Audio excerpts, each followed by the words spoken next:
अदल थी कमदे ने।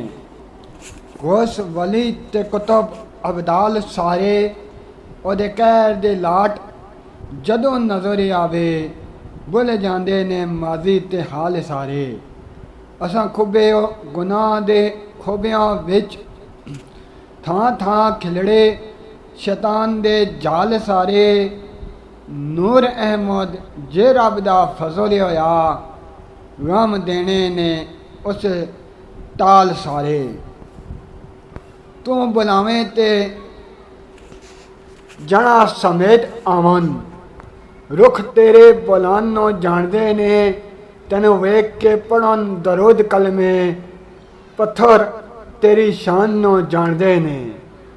सूरज चंद इशारे ते होन आज़ोर ओ तेरे फरमान नो जानदे ने।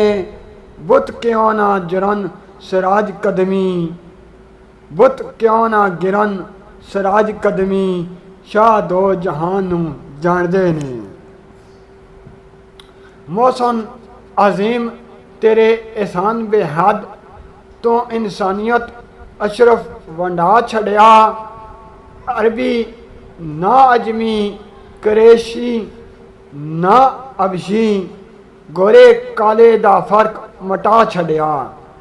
कुफर शिरक तगियानियां तूफान विचों दुनिया रुड़दी नो बन्ने ला छड़िया।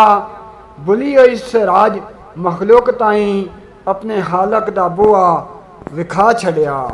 अपने हालक दा बूआ विखा छड़िया।